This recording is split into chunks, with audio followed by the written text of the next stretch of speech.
So just recently I brought out a video looking at the top 5 dungeons that you can farm solo as a warrior in order to make some gold, and in the comment section of that video people requested that I went into a bit more detail in how to do some of these farms. So I decided I would bring out a series of videos looking at each of the dungeons that was mentioned individually and how you can go about doing this farm for yourself on your warrior. So without further ado, let's dive into it with the concepts and what you're going to need. So the concept to begin with for how we're going to perform these farms as a prot warrior is that we are going to be pulling all of the mobs that we want to kill en masse and then using reflective damage in the form of the Sporagar shield that you are probably familiar with at this point, the petrified lichen guard, to be able to kill the mobs, which is going to do the vast majority of our damage mixed in with a few cleaves, as well as the fell steel shield spike that we're going to have on the aforementioned shield. This is quite a simple concept, but where it really boils down to is going to be that you are going to need to understand your gear level for what damage you are going to be able to take and how you're going to want to be able to mitigate it and recover from it, as well as also understanding how to get the most out of pulls so you can pull the most mobs possible while still being able to maintain your capability of surviving, getting to kill locations, and also not having fights go on for so long that your shield ends up breaking, which can be catastrophic. So on screen at the minute I am quickly going over the gear that I was using during the footage of Scarlet Monastery that you're going to be watching,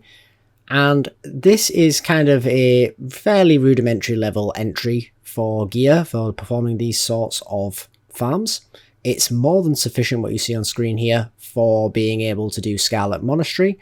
as well as also probably I would say something around the Zul'Farrak mark, and while I can currently do Stratham with this gear as well, I would certainly benefit from a few additional pieces. Now, the gear in question is aimed towards a few things. Primarily, we're going to be looking at avoidance. Now,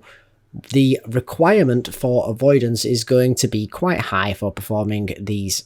farms, as you are going to want to get to a point where basically every melee swing is either blocked, parried, or dodged, or I suppose missed as well. And for that to be achieved does vary depending on the level of mob that you are fighting.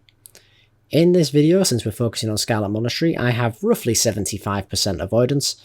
and that is more than sufficient for being able to do this without ever really taking a hit, shy for when I make errors. Beyond that, looking at our gear further, you're going to want to be able to restore the health that you have lost, either be it on the pull, or be it from making errors.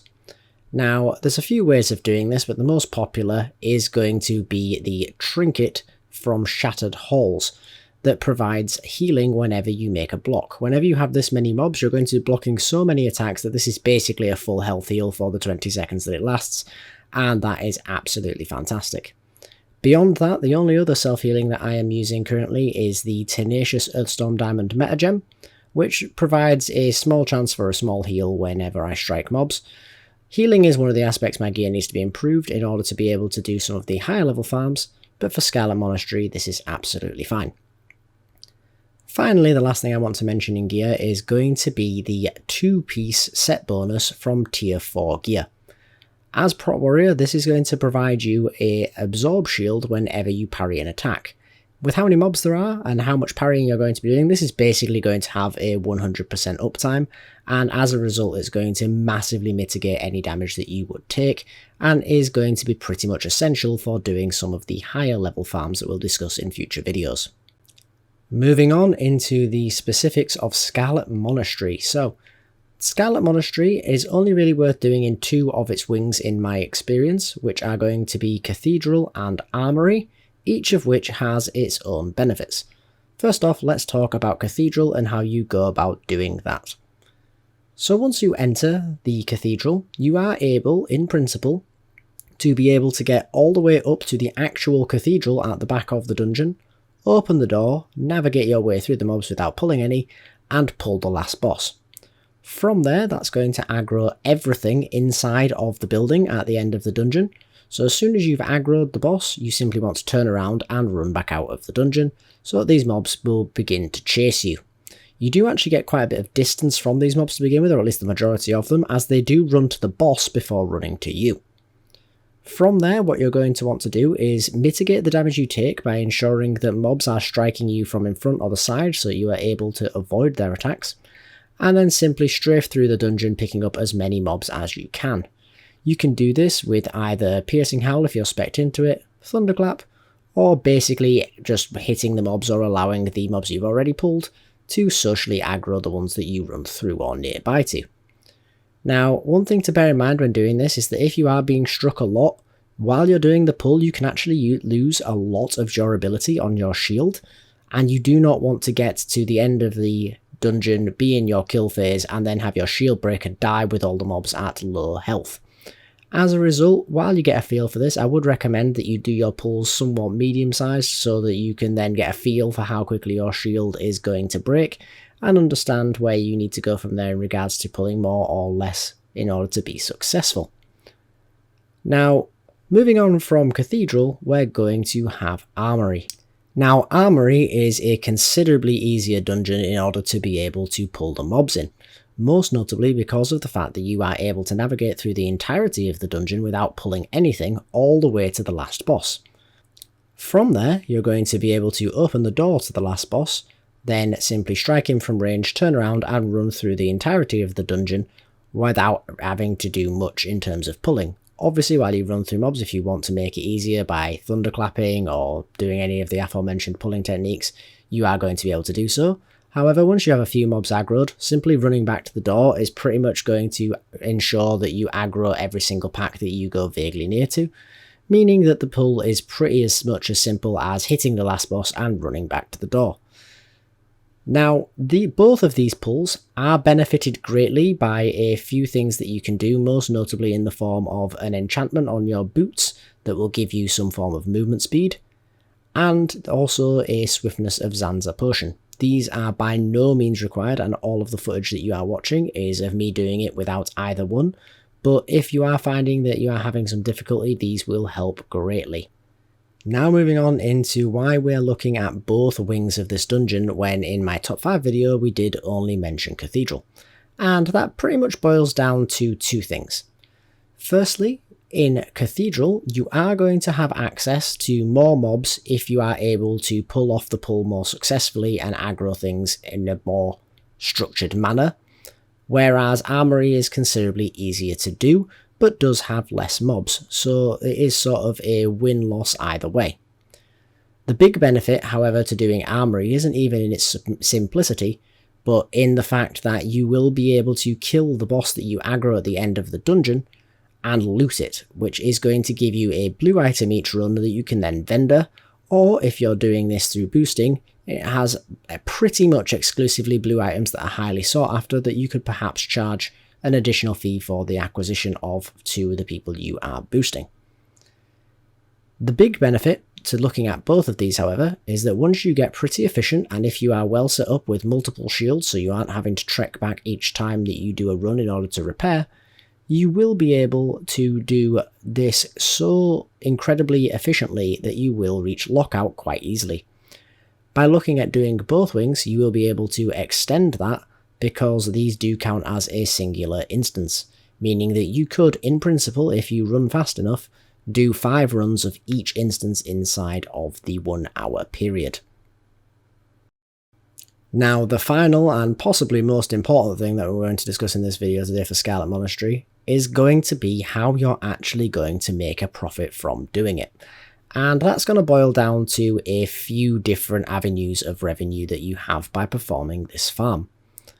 First up, the most basic one that you are going to have is going to be in the fact that all of these mobs are humanoid, and therefore they all drop a decent amount of currency, as well as also dropping large amounts of grey items that will be able to be vendored.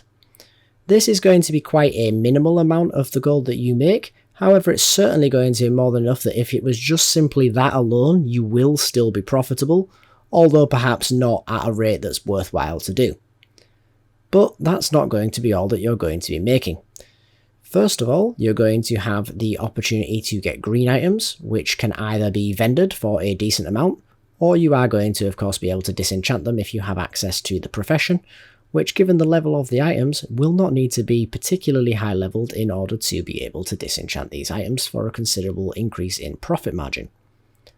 From there, you are also going to have access to the silk cloth that will drop in abundance. You can also get some mage weave cloth as well, but it's pretty much just going to want to be sold straight away, as it is going to have a considerably lower drop than your silk cloth, so it's not going to be particularly worthwhile mentioning here. Your silk cloth, on the other hand, is going to be in abundance,